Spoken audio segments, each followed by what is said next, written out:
The collection of scumbags known as Creation Ministries International recently put out a pamphlet called Question Evolution, containing 15 questions that supposedly attack the basis of evolutionary theory, and that's been brazenly peddled by the group of tosspots known as PP Simmons.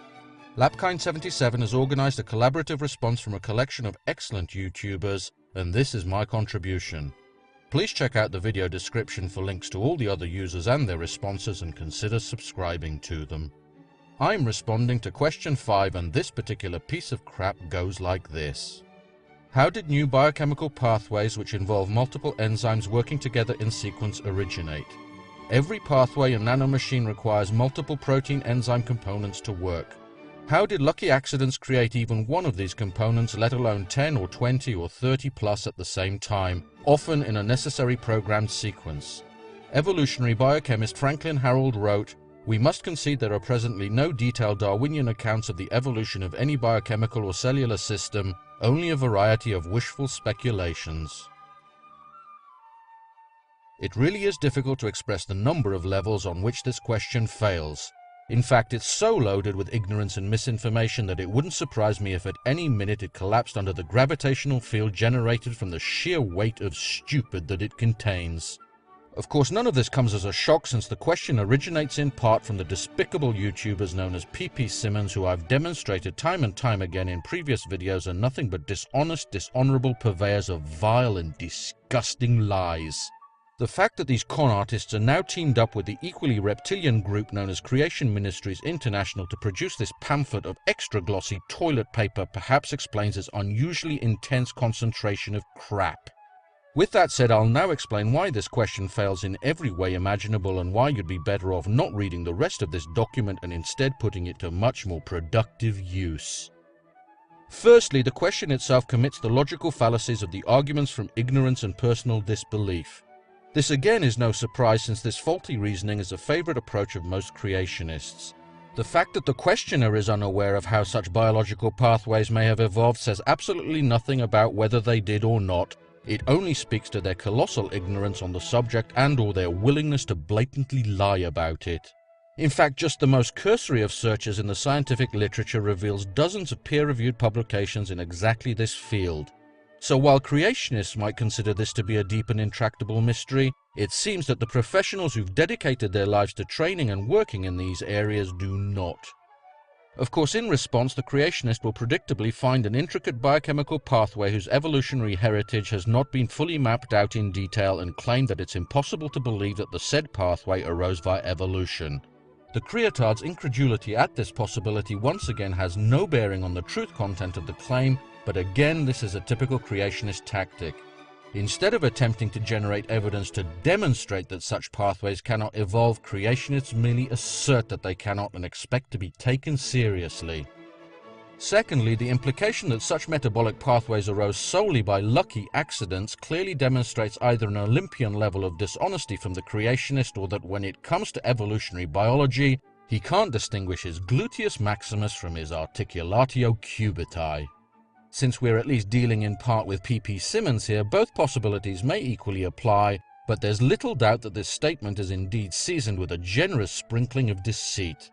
In reality, no scientist claims that evolution is a random process, because the random element of mutation is shaped by the distinctly non-random process of natural selection, something which professional liars like these are determined to ignore.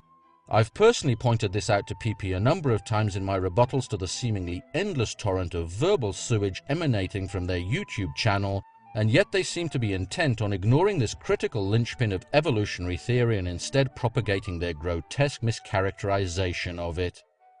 Thirdly, it's perhaps understandable why the idiot asking this question can't understand how multi-step pathways arose at the same time, because creationists are the only ones who believe that complex biological systems can pop into existence ex nihilo, fully intact and functional.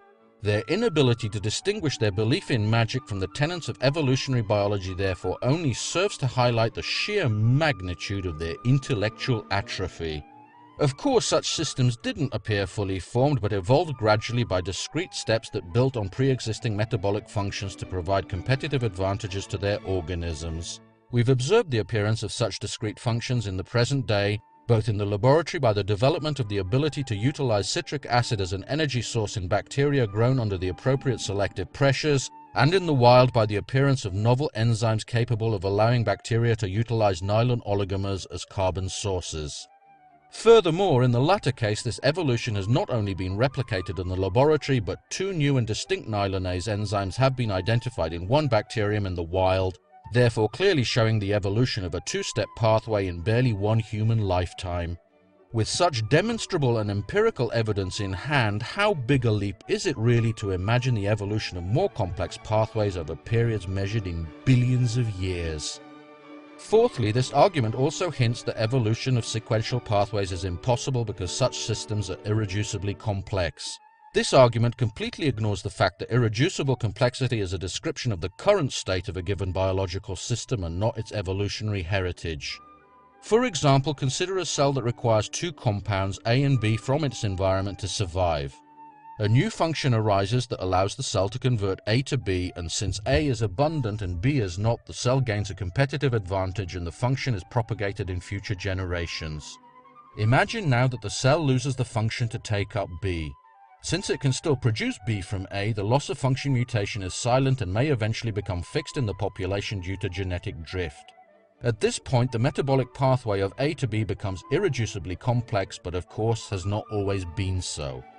These concepts aren't very difficult to understand, and yet creationists absolutely refuse to recognize or acknowledge their existence, and instead insist on building their ludicrous straw men and attacking weaknesses in evolutionary theory that simply aren't there. Because at the end of the day, they're simply not interested in the truth, only in affirming their own pre-established and absolutely immovable position. Finally, if you happen to be a creationist with a genuinely open mind or someone who's undecided on the matter, I'd like you to consider the quote from Franklin Harold given at the end of this passage. While at face value it does indeed seem damning, notice that it begins with a lowercase w and yet doesn't indicate any preceding text with an ellipsis. There's a reason for that, and that's presumably because the authors of this deceptive little rag didn't want you to realize that this line from Harold's book, The Way of the Cell, is preceded by the words, "We should reject as a matter of principle the substitution of intelligent design for the dialogue of chance and necessity, but..." This putrid and foul quote mine should quite clearly demonstrate that these individuals are willing to plunge neck deep into the sewage of their own making in order to perpetuate their filthy little lies, and underscores the dishonesty and ignorance I've been pointing out throughout this video. But I don't want you to take my word for it. I urge you to take some time and sit down at a computer and check for yourself using reliable and unbiased sources.